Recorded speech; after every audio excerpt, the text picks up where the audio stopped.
So, hello everybody. Thank you for being here. There are a few announcements first, so please take note. They are all very important. And if you have friends, family, whoever is not here but should know these announcements, please, we appreciate if you let them know about them. First of all, if you had a poster today, you can pick up your poster at the registration desk. If you're presenting a poster tomorrow, you can put it up tomorrow at 8:30 in the morning. Please wear your badges, official badges at all time, or you will not get lunch, apparently. So just also for security issues, logistics, make sure to have your badge all the time. You've seen perhaps there's an ambulance with a medical team right there. So don't hesitate to approach them if you have any issue and need some help. And related to health issues, if you're feeling like you may have COVID, you go to the registration desk and you can get a free test there, hopefully. That's not your case. And please also do not drink the tap water. Do not drink the tap water, all right? There are free shuttles.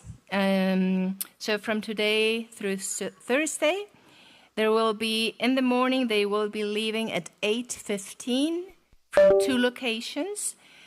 One downtown next to the telecom building, and one in Hotel Mission. And then there will be 2 buses leaving the conference center at 7:20 p.m., following the same route.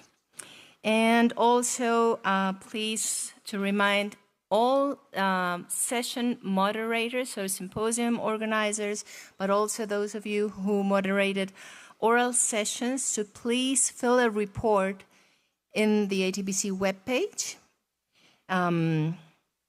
online. You have to fill a report once you have moderated a session or a symposium or oral session, all right? So now I am very happy to announce and introduce the discussion panel entitled Advancing Tropical Biodiversity Conservation and Regeneration, Social-Ecological Perspectives and Transformative Pathways. And this session will be moderated by Dr. Natalia Norden. Natalia is researcher at the Alexander von Humboldt Institute in Colombia. And she has over 20 years of experience working mostly with community ecology, with a focus on the regeneration of tropical forests, from dry to humid to wet to mountain forests. And recently also she has been applying this knowledge to restoration efforts. So welcome, Natalia. Can you, oh yeah, now it's working. Thank you all. Well, I'm really honored to be the moderator of this panel. This is my first time in a plenary. So I really want to thank Miguel, Ek, and the organizers for the invitation. And just for a quick start and to engage the audience, I will make very short introduction. And so we all know here in the audience that we are facing a global biodiversity crisis. And this crisis is particularly strong in the tropics, which harbor over 50% of the planet's recorded species. And also the tropics is the region with some of the most pressing conservation challenges. So today we have 4 wonderful panelists here with us, and we have the chance to have a conversation with them about how and why including socio-ecological perspectives can help to achieve transformative pathways to biodiversity conservation and to forest regeneration. And before starting and giving you much context of the topic that we will develop and address, we would like to start this panel with a question to you, to the audience, using Mentimeter. So, and we will make the same question at the end. So to see how this panel will transform you. And to see how your perspectives change. So you can access the question via the QR code in the next slide. And the question will be, so maybe you have heard that everybody's calling for transformative pathways for biodiversity conservation and forest regeneration. And this term about transformative pathway, you hear it all the time. What words come to your mind when you hear the term transformative pathways? So you have 30 seconds, maybe 1 minute, but just be quick. The first words that come to your mind. It's not working? Maybe waiting for present. What do I have to do? Okay. It was my responsibility, apparently, to do something.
Okay, thank you.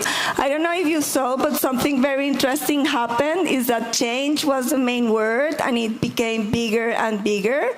And suddenly the word collaboration appeared and then it kind of displaced, I mean, it just changed to the second place.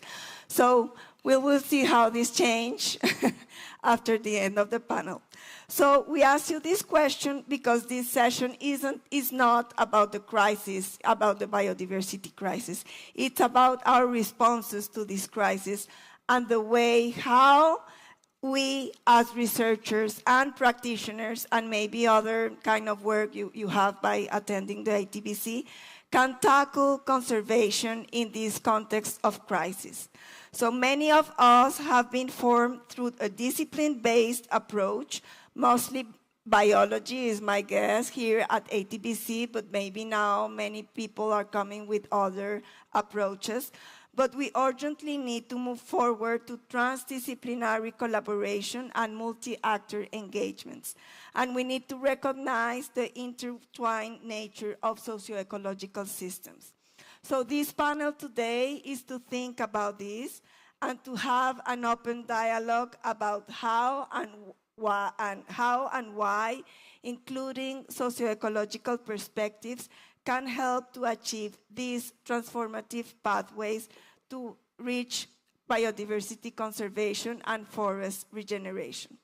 So each of our panelists will give his or her perspective on this issue, and then we will address I will address a few questions, probably one question, and then we will open the questions to you, to the audience, so you can also participate.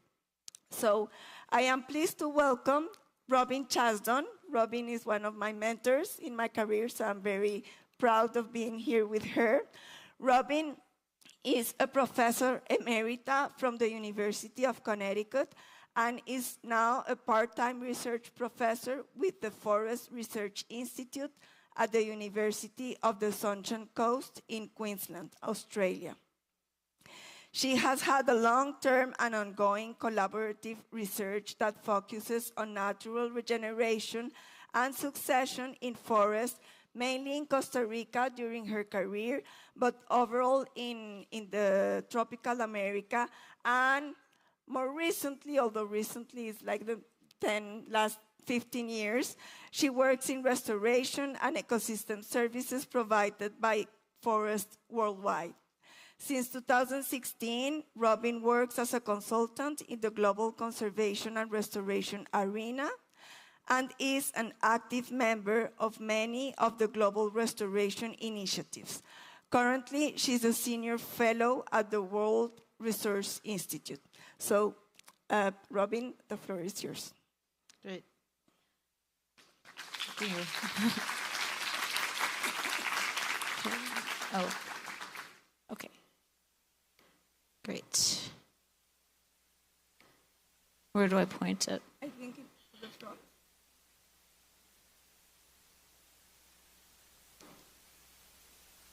Yeah. No, the next one.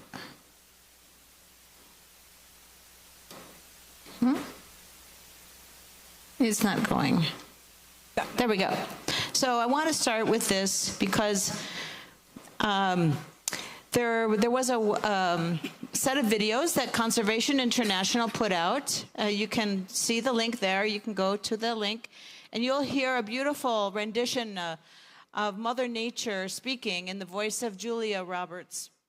It's a very emotional video, all about how nature doesn't need people, but people need nature. And I was actually very unsettled after seeing this video, despite the fact that there are hundreds of comments below about how inspirational this video was for people, how they finally understood why nature was so important.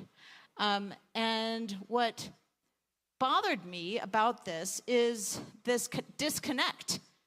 Nature is something over here, and people are over here. And nature will go on despite all the things that we do.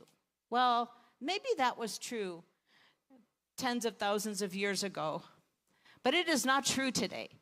And we have a situation where we have a complete dependency between nature and people that we need to more closely understand and respect. So this is led, I think, to the framework that we are now calling the Socio-ecological Systems Framework. I did not develop this framework, but I have used it a lot in the last few years.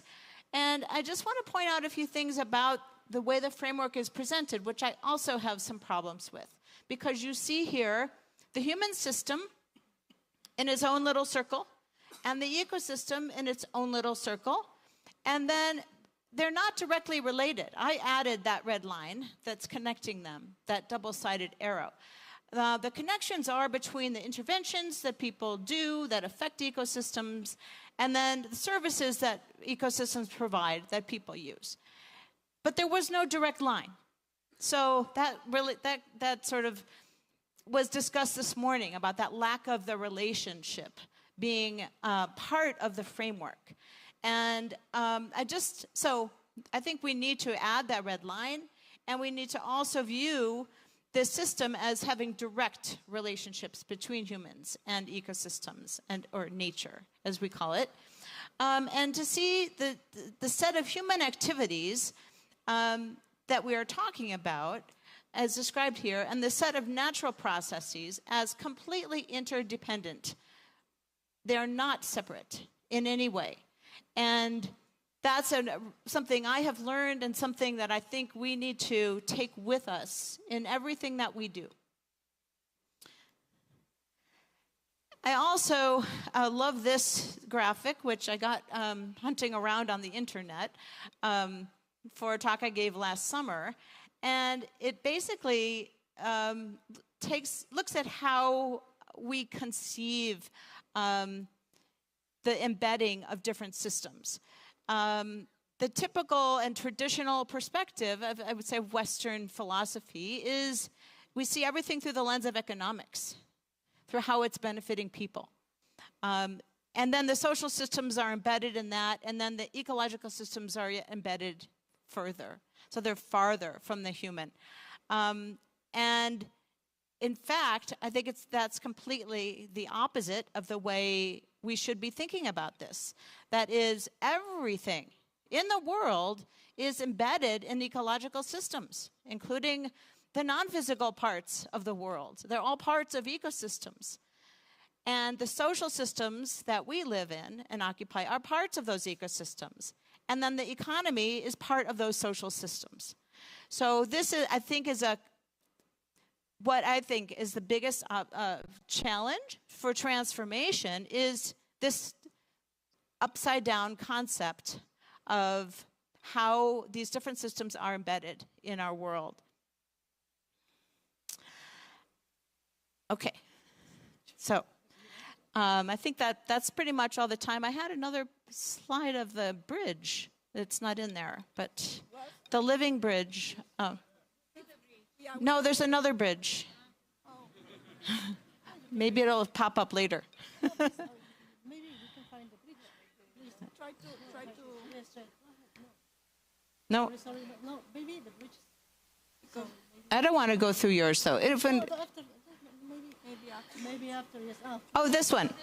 I wanted to end with this concept because when you see the way these systems should be embedded, we begin to see our activities not as separate, but as co-producing with nature. And the best example of this is these living bridges, which have been developed by peoples in India, in the East Khasi Hills, for thousands of years. They have developed these ways of using the roots of ficus to build bridges across rivers. And this is a double-decker bridge.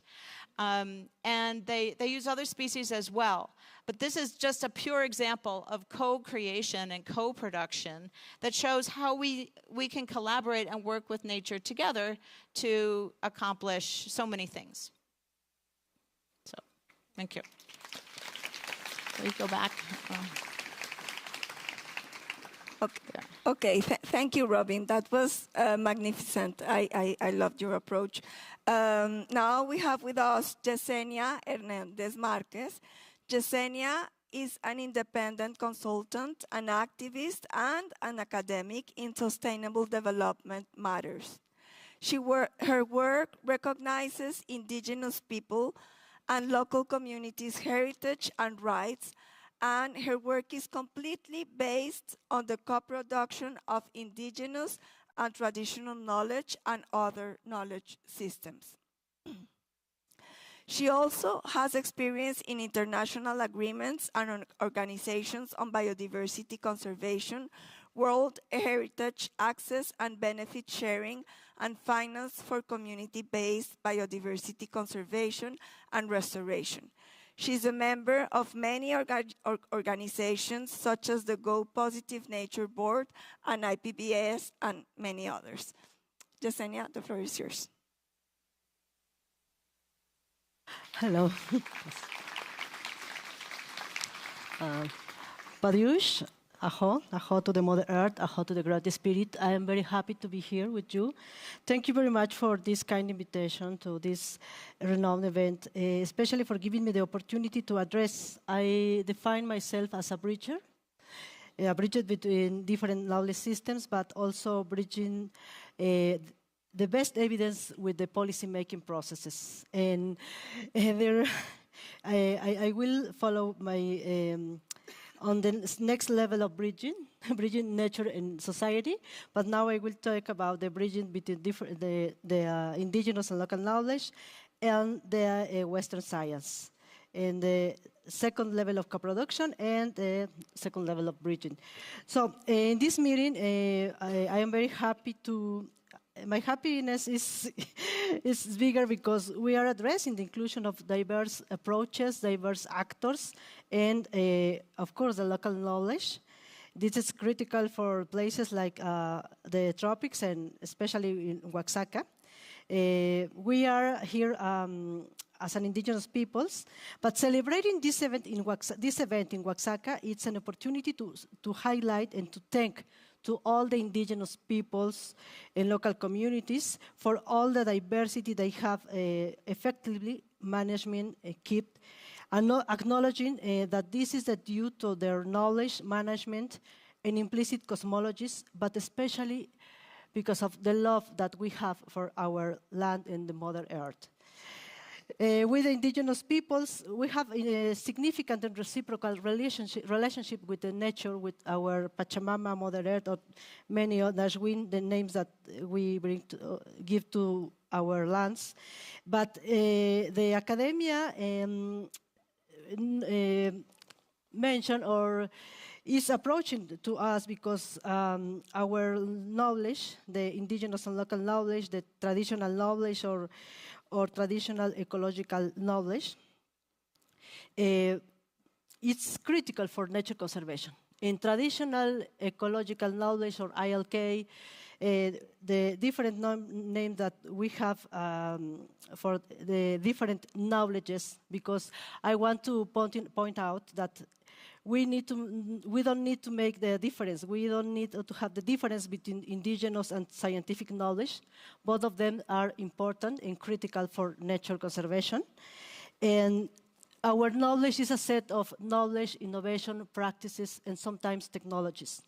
So our knowledge is an effective way to management and but also diversify the nature. Yesterday we saw the talk of Dr. Alejandro Casas. We talked about the different maize races, for instance. But we have one of the highest evidence on the importance and critical role of indigenous peoples and local communities in nature conservation comes from the IPBE's global assessment in 2019.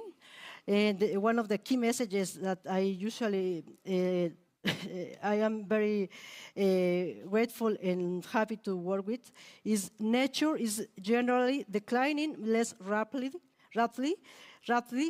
in indigenous people's lands than in other lands. This is important, an important statement to include not just the indigenous and local knowledge, but also the indigenous rights. If we are talking about nature conservation, we need to talk about the rights to the people that every day is working on that. As you know, the first when we want to solve some problems, the first step is to have the best evidence. If we need a doctor, we need the best evidence. If we have some health challenges, for instance. But in this global polycrisis or convergent extinctions, because we are losing not just biodiversity, but also traditional knowledge, culture, and languages. And the best evidence is a critical point. This is recognized, for instance, by the Kunming-Montreal Global Biodiversity Framework. But this evidence needs to be nourished, not just from Western science. We need to include the indigenous and local knowledge and among other knowledge systems.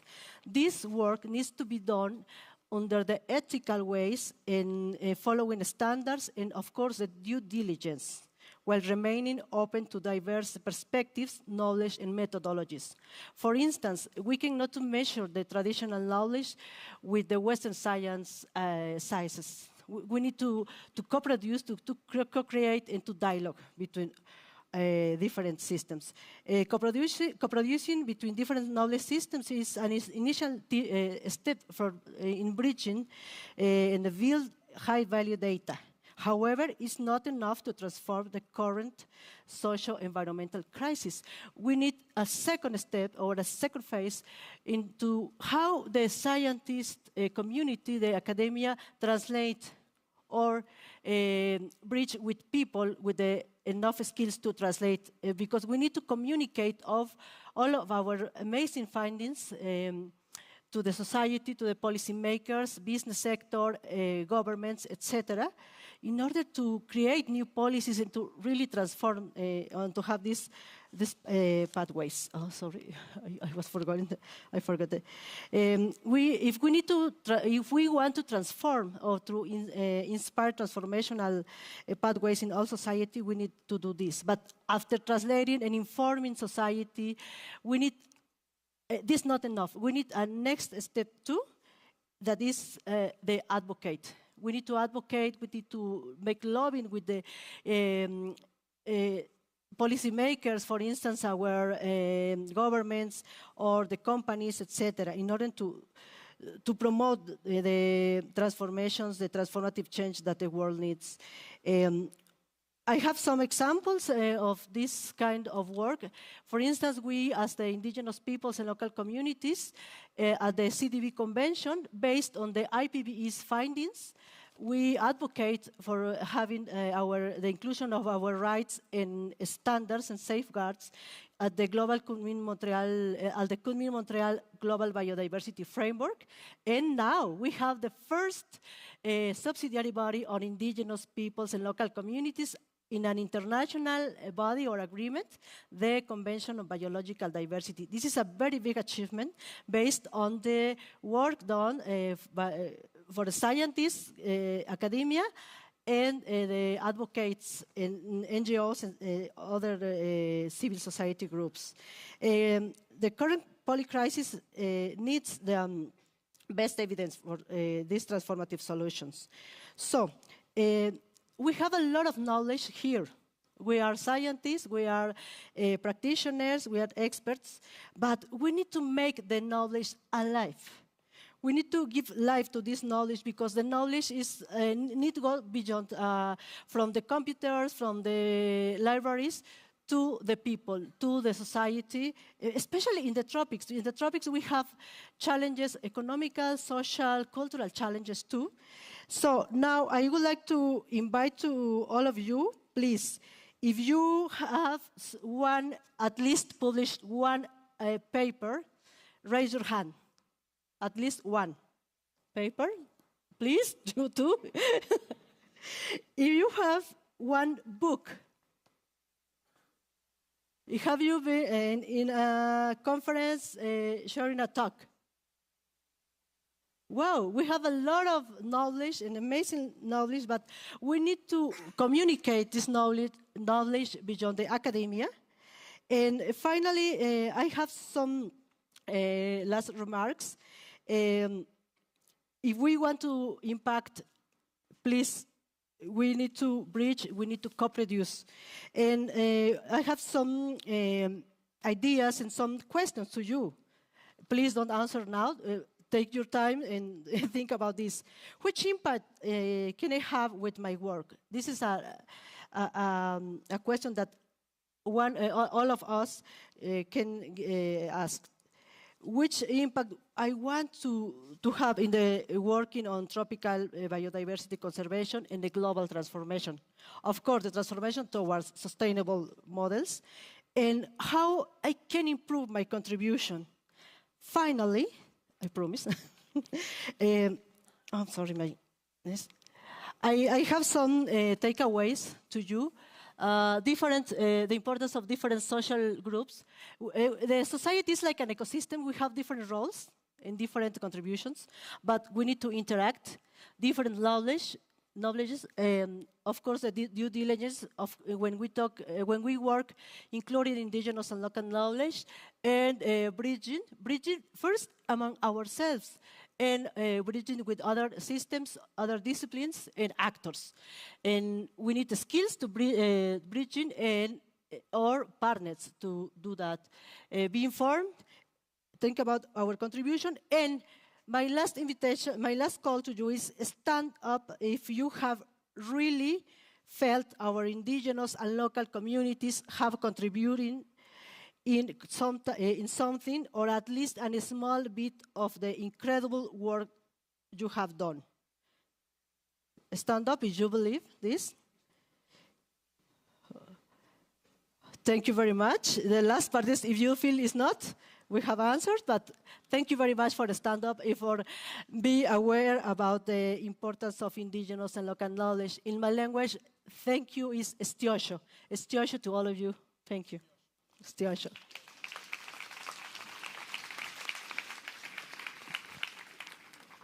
Thank you, Yesenia, for your insights. Sorry. No, that's okay. Sorry. So now we will go with Dr. Adrian Martin. So Adrian is an environmental social scientist who seeks to ensure that social and ecological justice are central to how we undertake environmental conservation and restoration. His work began investigating how and when community-based conservation is successful, to understand what triggers successful conservation in communities. And later on, he investigated biodiversity conservation in post-conflict situations in Ethiopia and Rwanda. And you have to go to Colombia too.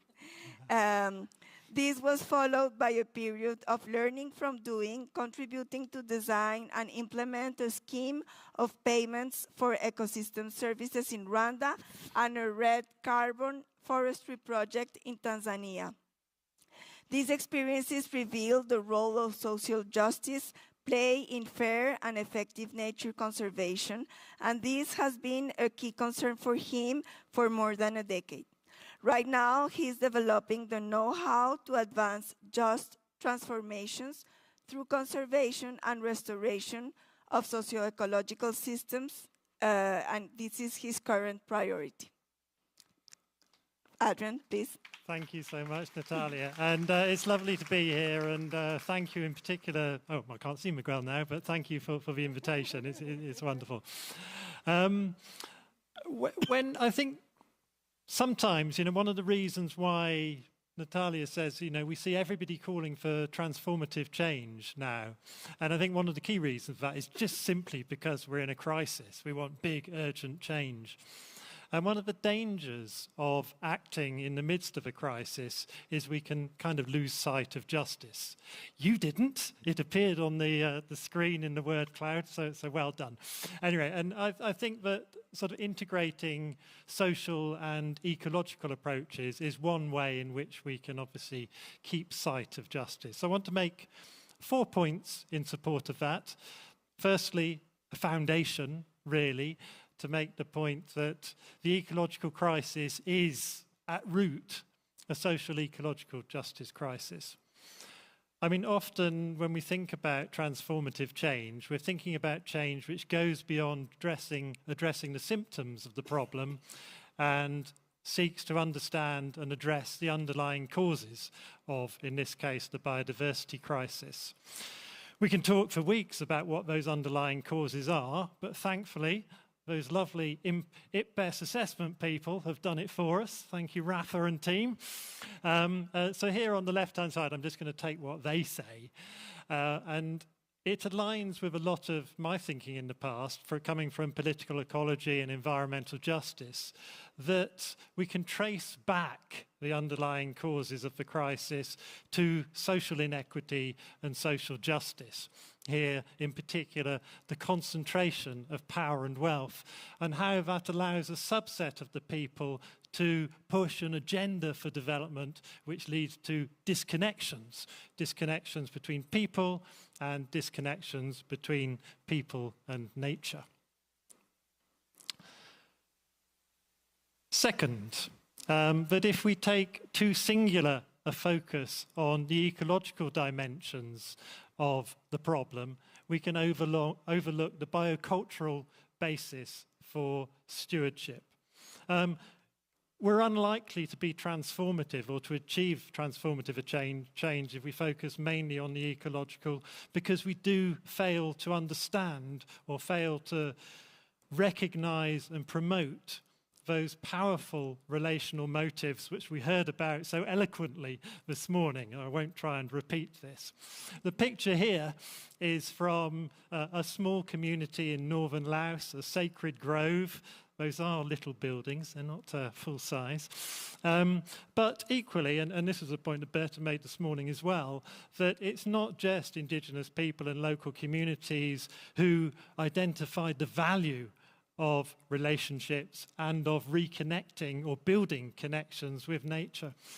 I speak to a lot of people in my part of the world who are part of a regenerative farming movement, And of course, they care very deeply about the ecology of their farms and restoring the soils that they work with.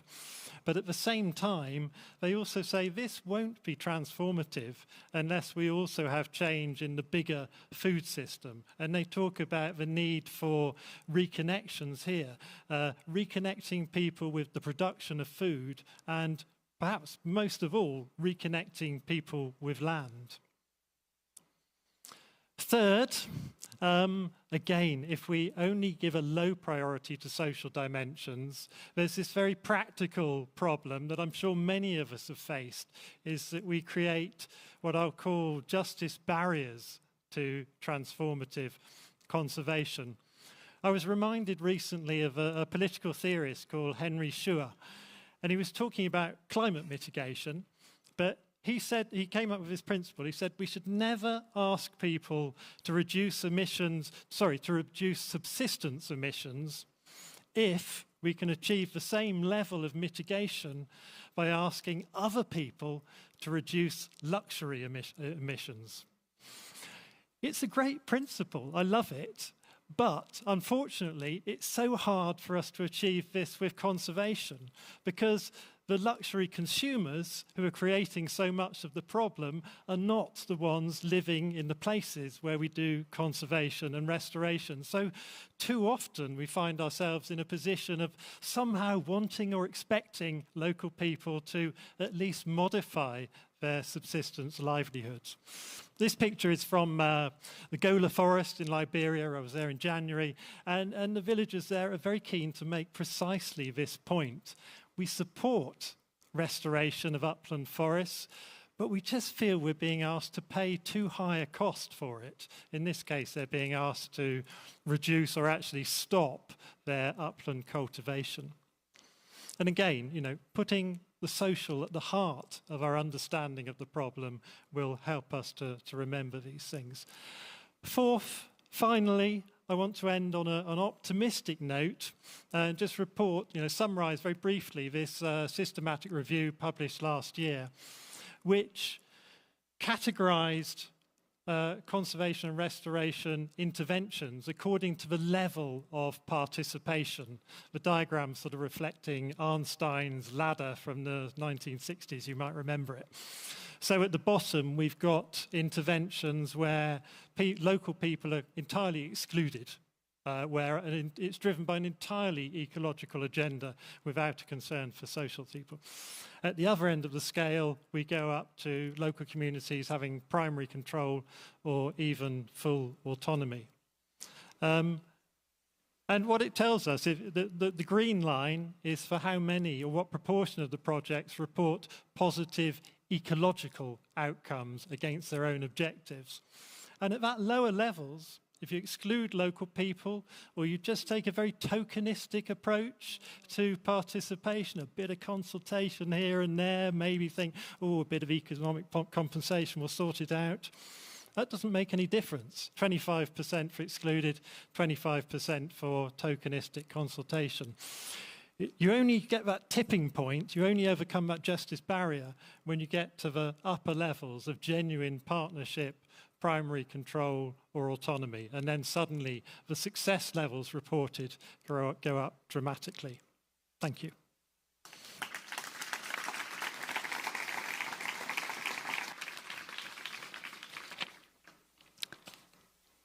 Thank you, Adrian. I like how the conversation is moving. I think that we are advancing a lot in our conceptually. So now our last panelist is Patty Balvanera. Patty is a professor at the Institute of Ecosystems and Sustainability Research at the UNAM. She was trained as a biologist, as an ethnobotanist, and as an ecologist. So you may wonder how now she is so wide. With large inter- and transdisciplinary teams, she has explored the role of biodiversity in contributing to human well-being, and she analyzes the dynamics of social ecological systems with emphasis on the role of the way nature is valued as a key underpinning driver of such dynamic. She works at both local and global scales.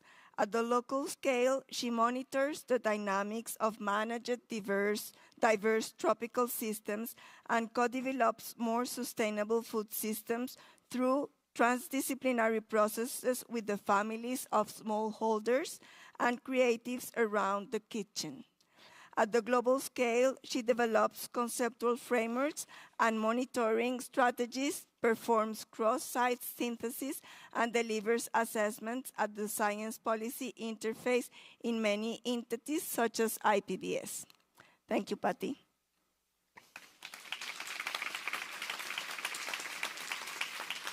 Thank you very much, Natalia. Thank you very much, everybody, for still being here at this time of day with this beautiful Oaxaca waiting for you to visit.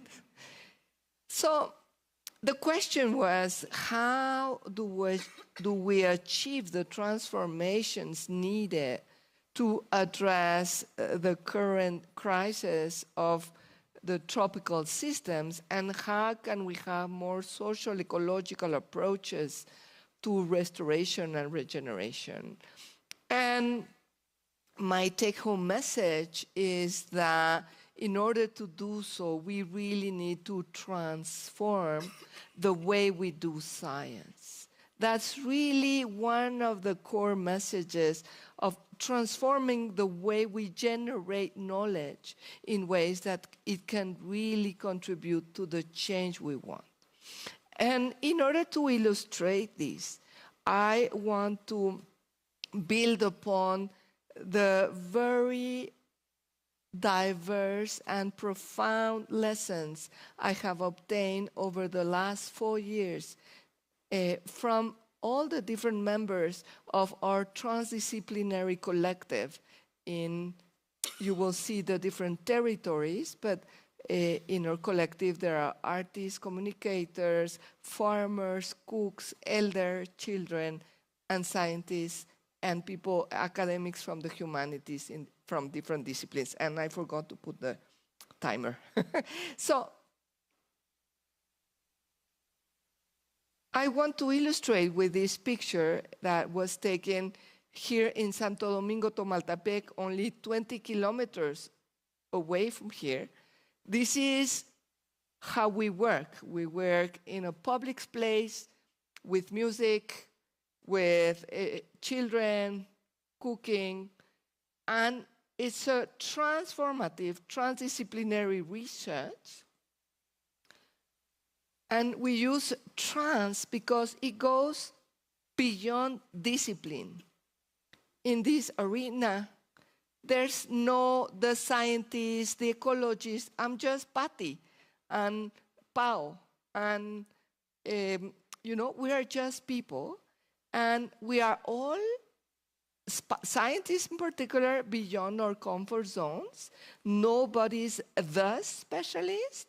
And we also we are always questioning the status quo, the dominant narratives about, for instance, that intensive agriculture is the way to go, or that indigenous knowledge is not so important, and this has been told to these communities once and over again. It's trans because it's a transportation, a transition, it's a movement towards other pathways. And it's trans because it goes beyond just the usual suspects, the usual people who would come, the usual ways of doing. Here we are really drawing on a wide range of methods to connect. The second ingredient, one very important ingredient of this transdisciplinary work is collective action. And this is from the Chinampas, from the wetlands south of Mexico City, where the pre-Hispanic, very intensive farming systems were produced. And this is a workshop to learn to navigate these canals together. And it takes a lot of time to fine-tune to one another and to learn to navigate together.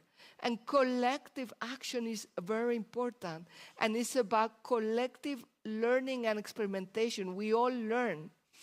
We learn by doing, and it's creating by this joint navigation, we gradually identify and build collective visions, collective ideas of the world, collective practices, and we co-produce collective knowledge.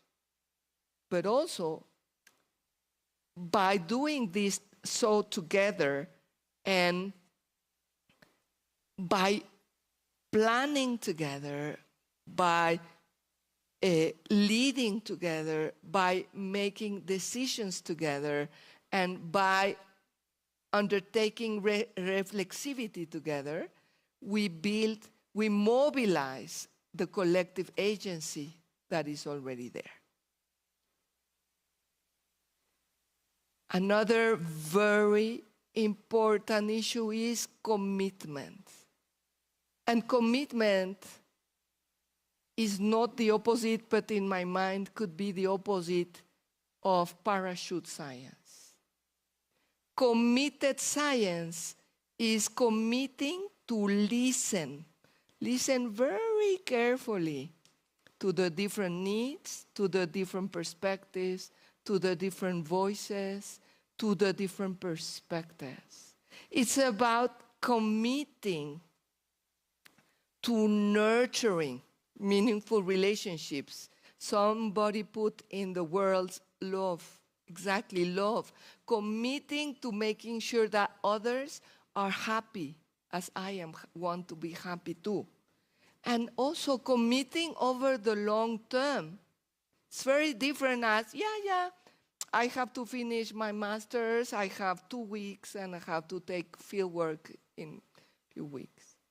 Committing to attune our efforts to the local needs and apply our very privileged opportunities to have had a bachelor degree, a master degree, a PhD degree, a formal training, to apply it and to put it to service to the challenges that are locally perceived. Finally, the very important ingredient is celebration. In a world today where we hear every single morning or evening so much grief, so much hatred, so much loss, celebration is the most radical act of transformation.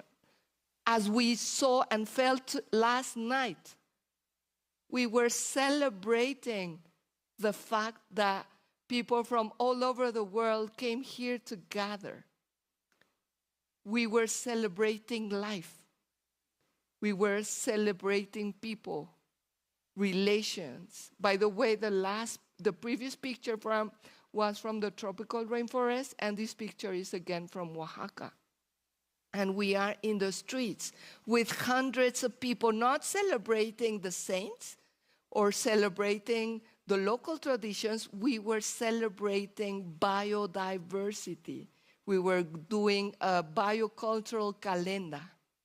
You will learn on Thursday what the calendar is. We were celebrating communality, communal collectives. We celebrate kinships, relationships, ties to the land. And we also celebrate opportunities for a different future. Thank you very much.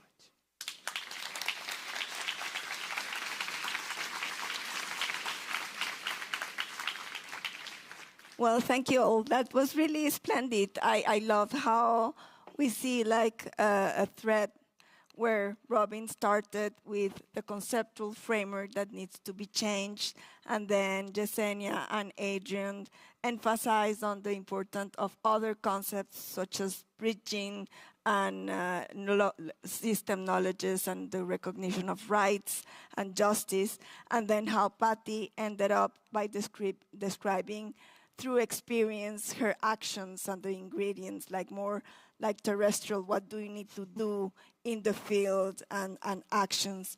I will ask, I think, one question. I don't know until, I mean, maybe we have time for two, but I prefer to give the floor to the audience.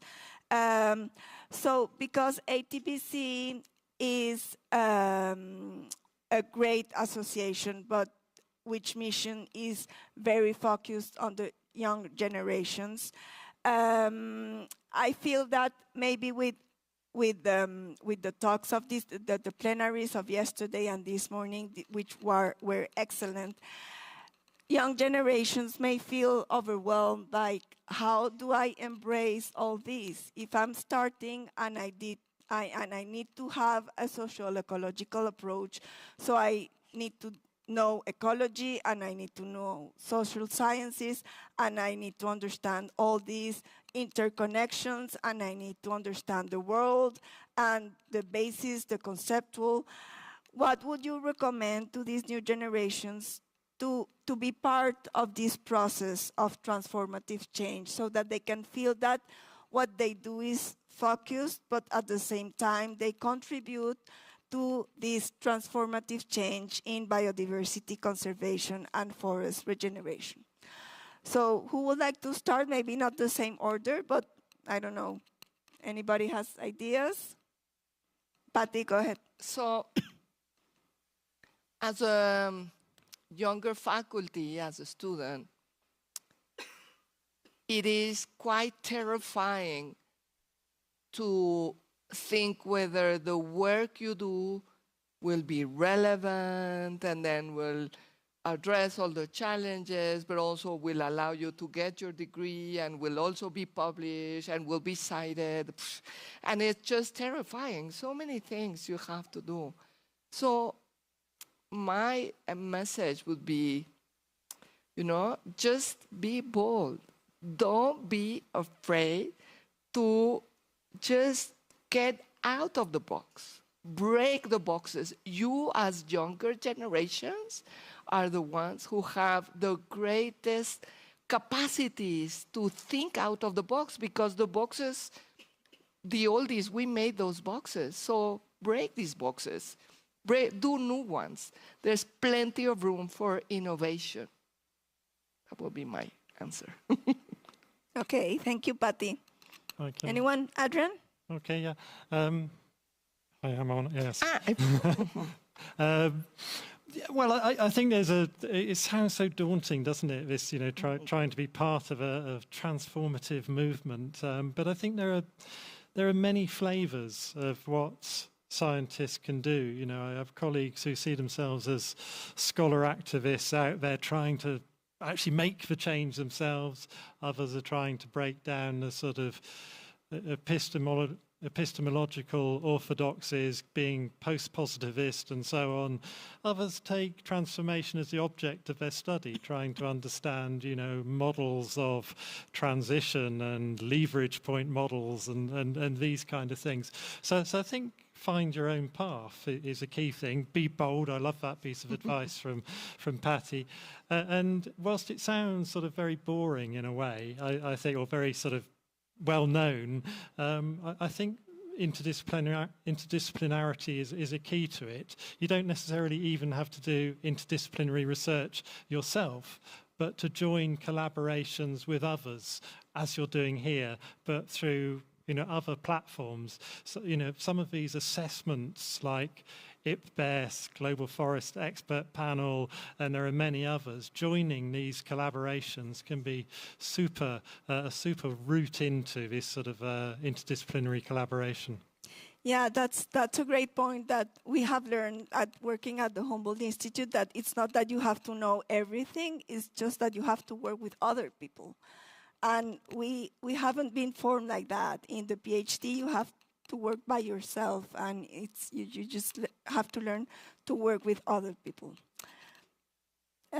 Robin, or I was also going to emphasize the importance of working with others, because it's important to maintain your own expertise, but it's also important to see where the bigger picture in which your work can be expanded and can develop new dimensions of what you're doing. And that the best way to do that is to do that with partners who have expertise in those things that you don't, like how to do social surveys, how to do qualitative analysis, all these, all these kinds of expertise that you don't have. But it's hard to find a situation where you can do that. So you need to actively seek out those opportunities and try to make them yourself if they're not presenting themselves to you.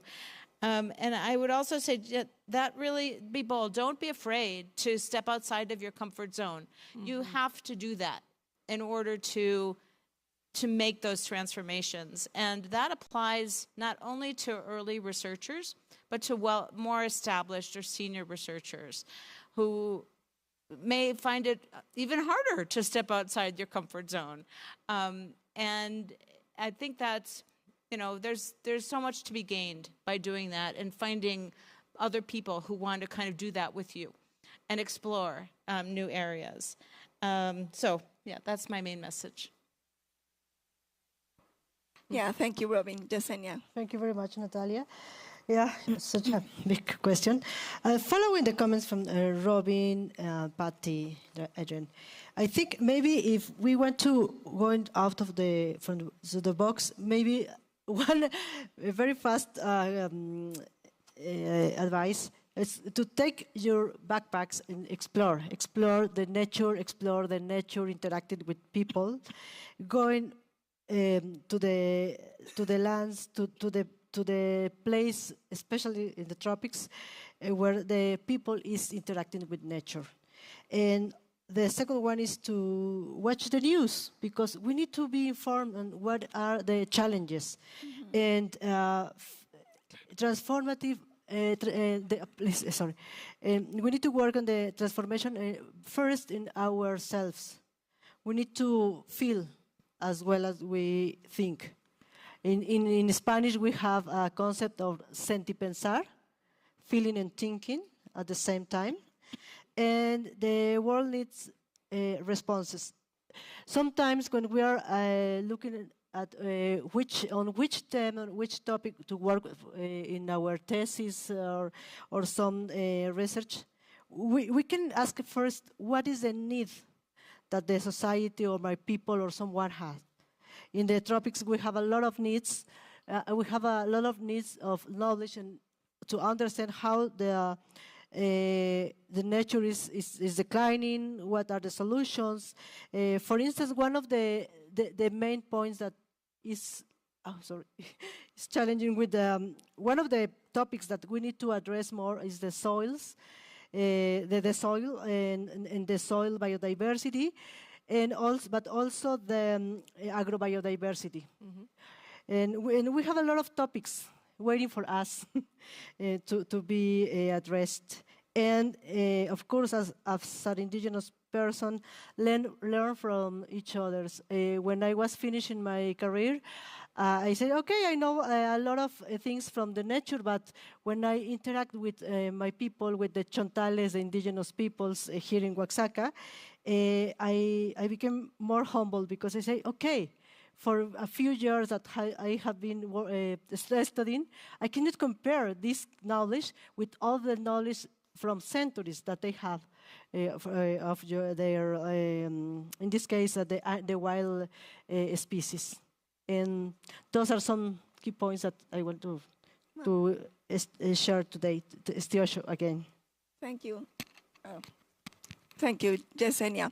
I'm sure you have plenty of questions.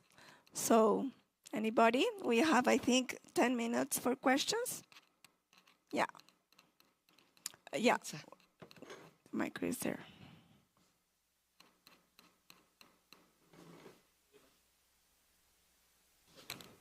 Sí, sí, estamos muy lejos.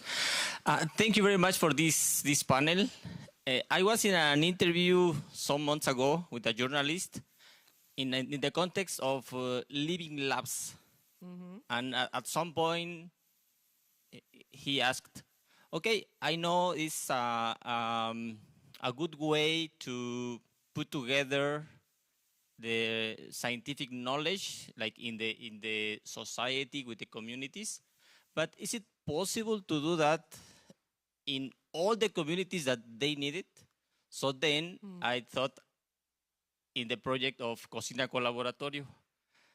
And I was thinking that we need 570 patties in Oaxaca. So how is it possible to replicate with the few resources that we have available? Thank you, Quetzal. This is a huge challenge that we have thought about.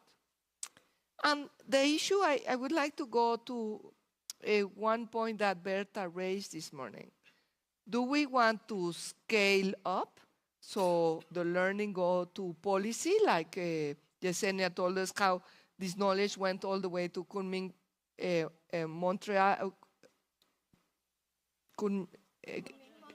Kunming-Montreal framework and had huge implications? Do we want to scale out, which is what you're saying?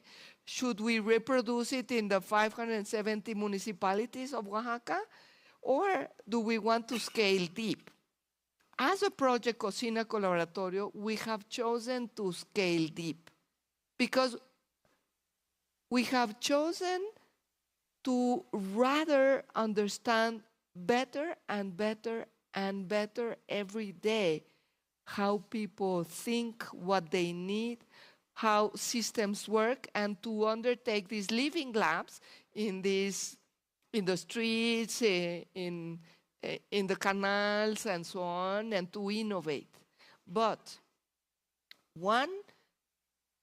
for us, one really great way to scale out is to produce products that communicate to analogous communities and that hold these lessons or this know-how. So for instance, we have Radio Cocina Colaboratorio, so we produce podcasts. We also produce videos. Marcus, who is around here, also produce pictures and exhibits of these pictures. We also have manuals. We produce posts online. So the idea is that we cannot do this by ourselves in the 570 municipalities, Oaxaca or whatever, in Mesoamerica, but we are building a virtual network where these insights are available, and that's just one way to do it. There are many others. Yeah. Can I add something to what you mentioned? In Colombia, my experience is that bottom-up processes are really important for conservation. And one way is not only reproducing, but articulating these initiatives. And maybe you could have bottom-up initiatives from local people that are doing things without anybody coming and any project and any institution.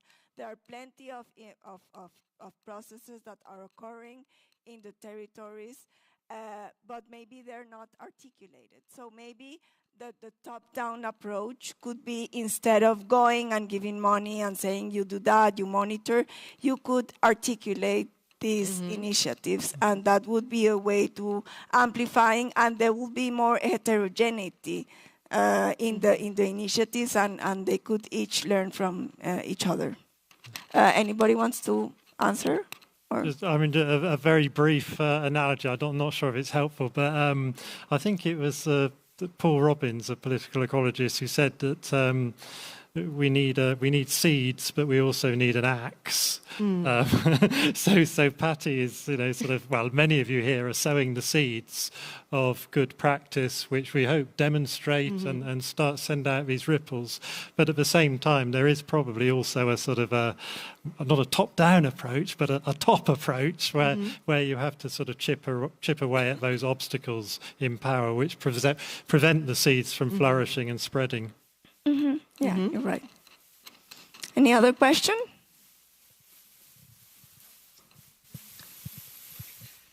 Okay. Thank you, everyone on the panel. Here. Oh, yeah. Here. I'm wondering, I appreciate sort of the transition that all of you are contributing towards of bringing the spheres, the social sphere and the ecological sphere more together rather than having them be disparate.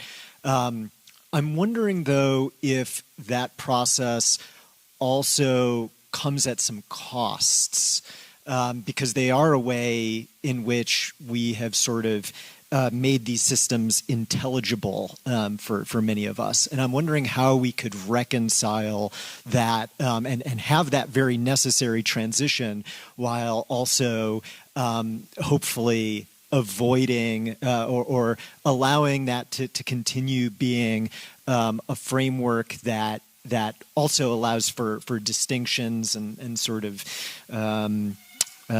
these sort of categories that are useful in some ways. That's a challenging question.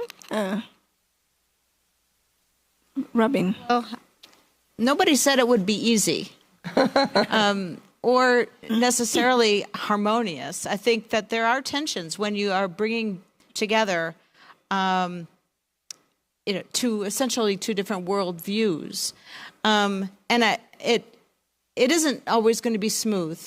And I think we need to maybe seek out what are the best scenarios for doing this initially. Now, we can't do this everywhere. So where are the enabling factors for the most successful types of harmonizations that we can do?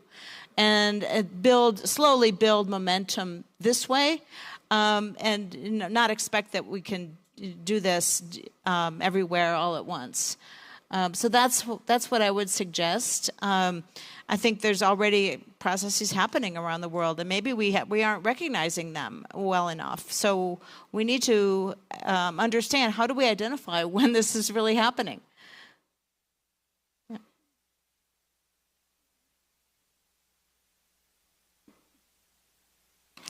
Okay. And I saw one hand here, yeah. And then there. Hello, thank you so much for the panel. And I was speaking of tensions. I think there's still a long way to go, but we have more and more scientists that are working in their own communities and doing studies from the knowledge they have. But do you guys think there's a tension? Many of us don't. I mean, we don't work in our communities, we work elsewhere, we go somewhere. No? Do you think, or what do you think about the tension between being able to do deep commitment, as Patty was saying, and that scenario for many of us? No, I was thinking of the Zapatistas, how at some point they started telling people, go away. I mean, thank you for your help. I mean, we appreciate you wanting to share with us, but go find your own, place where you need to build your community, I just wanted to know your thoughts about that. Patty, go ahead. That's a fantastic question. And today, actually, we had a conversation by the mycelium. You heard, everybody heard about the mycelium, and that conversation went around. And so there was this, here in Oaxaca, there's a university of communality. And it's a very interesting model, because this university is departing from the fact that what is being taught in universities is not useful for life in communities. So why become an engineer when the paradigms, the epistemologies and ontologies you bring from engineering don't apply to community life, and so on? And so they have built this university where you get a degree in communal life, in communal agroecology, and so on. And there was a question at some point about research. And this person said, well, we don't do research because we don't study the other. But then in transdiscipline, and Juliana answered a bit, but it would be a great conversation to get more. I feel that the power of transdiscipline is that you transcend this definition of being, this is what I said, I'm the scientist. Miguel always says, I'm just Miguel, we are just whoever, we're just people. And actually, it's not only people, no? There's the plants and the animals and the seas. We're just living beings. And we're not just more or less. We're just one more. And so, undertaking research where you live is a huge commitment. Because every single thing you do in a small community is observed by everybody around you. So it's really an ethical challenge and commitment, but on the other way, by just embedding.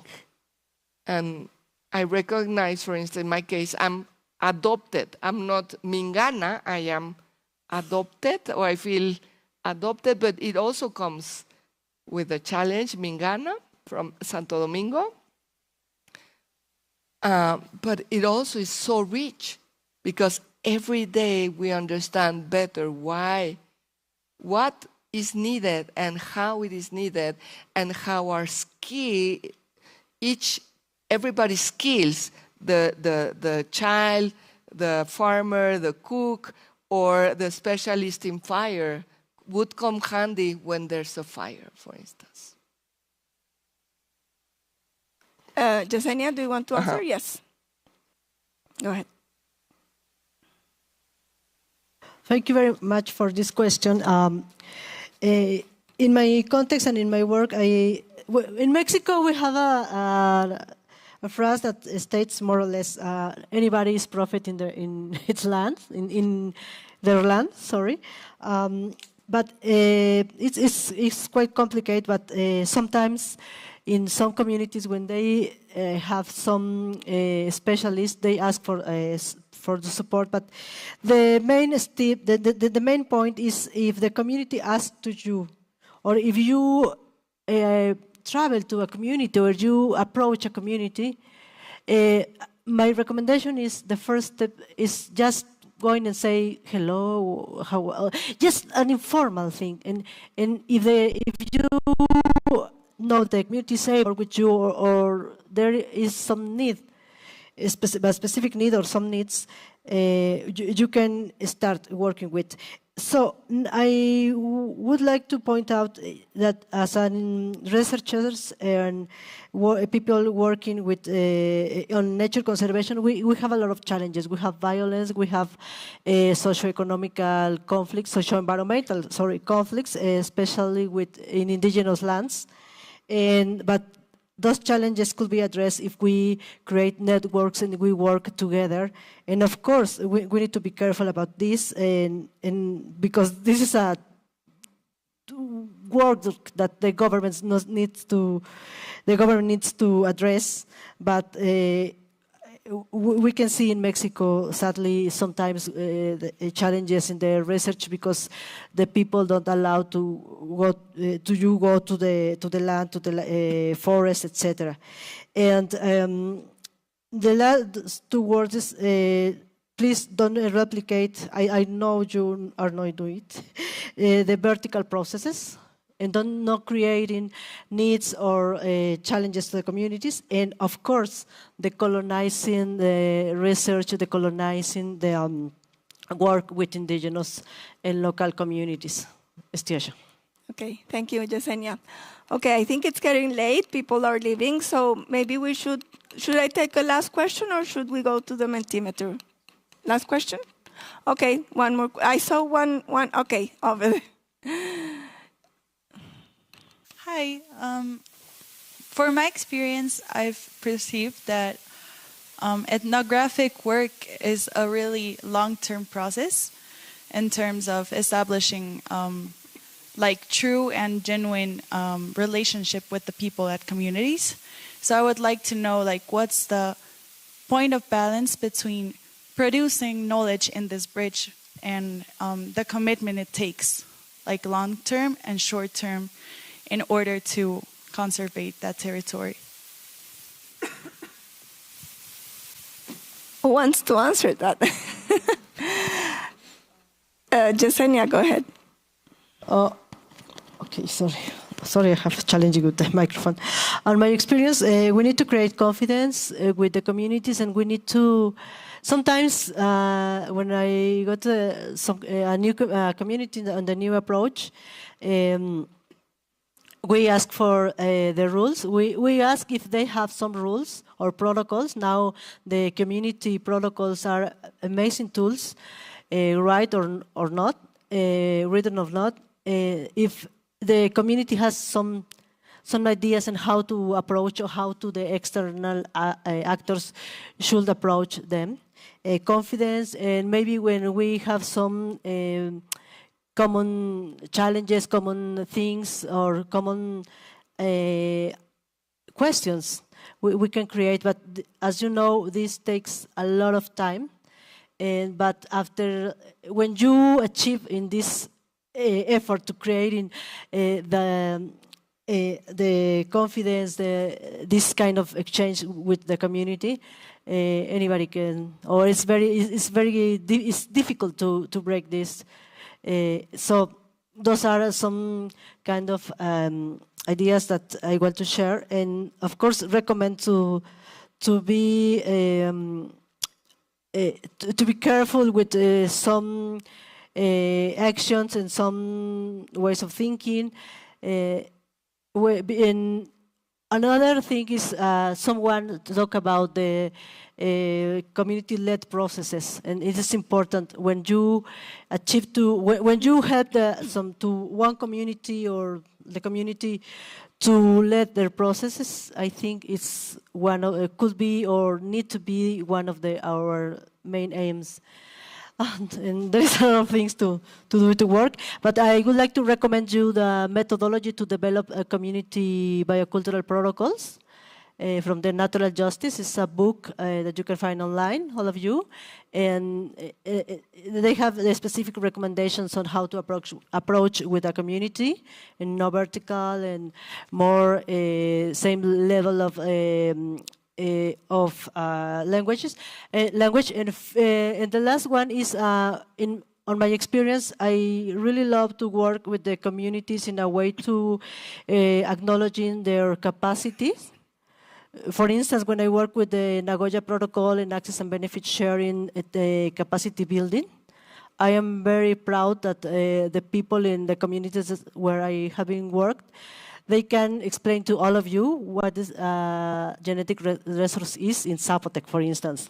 And I feel very proud to do this because the communities or the people in the community have the right to the scientific information. And when you share with them, it's amazing. For instance, when I was explaining what is the ecosystem, they say, okay, tipo de monte in Spanish. I cannot translate this, but it's amazing to find the similar concepts, and this is the co-creation process instead. Yes. Okay, thank you, Yesenia. So should we do the Mentimeter again? I'm curious to see the transformative changes you underwent. Yeah. Can you put again the QR code?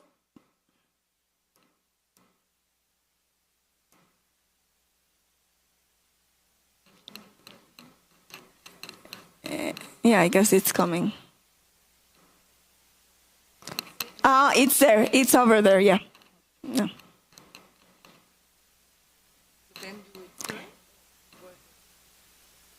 Who has the... No digas groserías, Pati, en pleno panel. Es otro.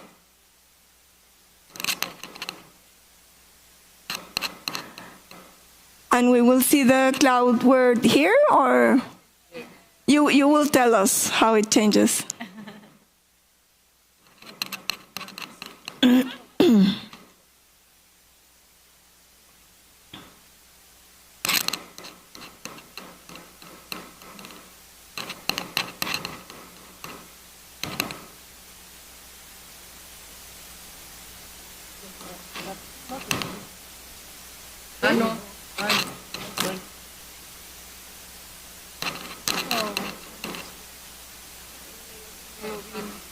Which one? Love, wow.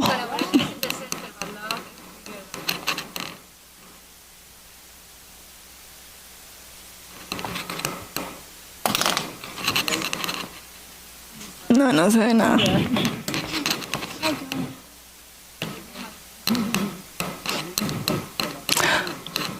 Okay, well, it's slow, but it will come. Okay, well, thank you all. It was a great discussion, very enriching for me, and I hope for everyone. No, thank you. No, thank you. Thank you, Yesenia, Robin, and Natalia, Adrian, and Patty for, I think, a very inspiring session. And we have presents.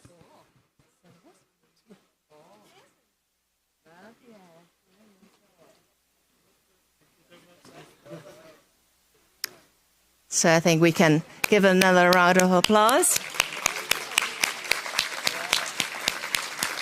And thank you also to the audience for participating and not leaving.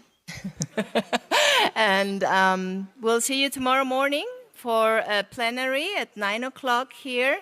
Dr. Maria Uriarte, she will talk about compound disturbances in tropical ecosystems. And have a great evening. Yahishka Tsanga, Yahishka Tsanga, Yahishka Tsanga, Yahishka Tsanga, Lina Shona.